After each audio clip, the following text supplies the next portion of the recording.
Hello, my name is Joshua Gagne, and I'm here today just to talk with you.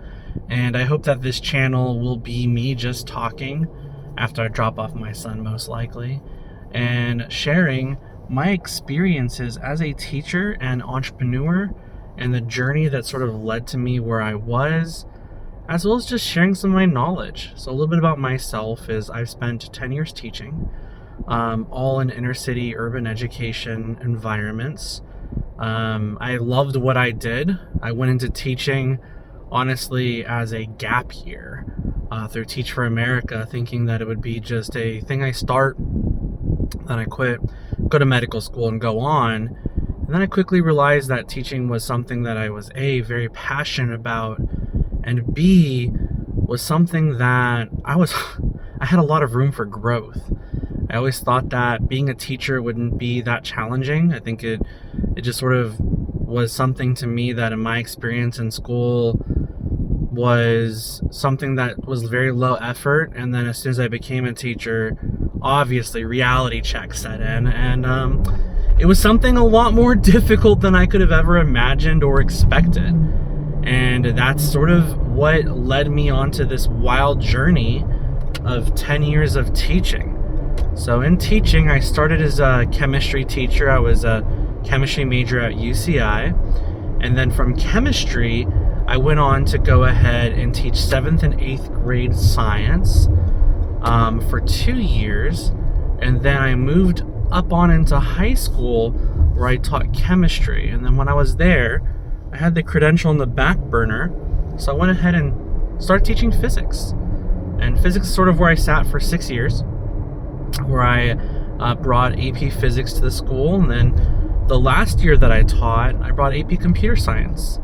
And that was sort of done just from passion, and just my mindset was always to see what my students were receiving or had opportunity to receive, and see what more I could add to the environments that I know children had more choice to explore their career options before committing to a major or career, at least had a chance to experience it in high school at a high level.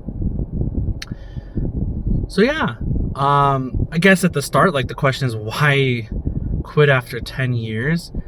I think it came from that I was looking to be challenged. I think throughout my whole educational career, I was always looking for that next step, how to push myself. What was the way that I was going to go into the classroom and, get that feeling of chills down my spine again, of like, I don't know what I'm doing. And I sort of lost that. I sort of lost the chills down my spine. I brought AP Computer Science to school, and it just felt like normal, and I didn't feel like super challenged by it. There was problems that came up, but cool as a cucumber, I was able to quickly solve them, and I think create a great learning experience for my students. And I think that when I saw that I was not being challenged, either it was that I was not growing and improving enough, or I wasn't challenging myself enough, but I surely was extremely busy, I knew it was time to move on. I think it was time to move on to something that would challenge me. And I think that what always sat in my stomach was I did STEM competitions, and my students found success in them. They placed or won local engineering and STEM competitions, and the projects just ended at the end of the year. And I remember always telling these students that, your project was amazing, and this could become a real idea, or you should turn this into a business. But what never happened was that. I think the summer came along, and the next batch of students came in, and it all of a sudden was, well, that was that. And I didn't want that to be that. I wanted to follow through and teach students like how to make this a real business and turn it into something that they could do for the rest of their life or make millions from, like was told by myself and judges to the students.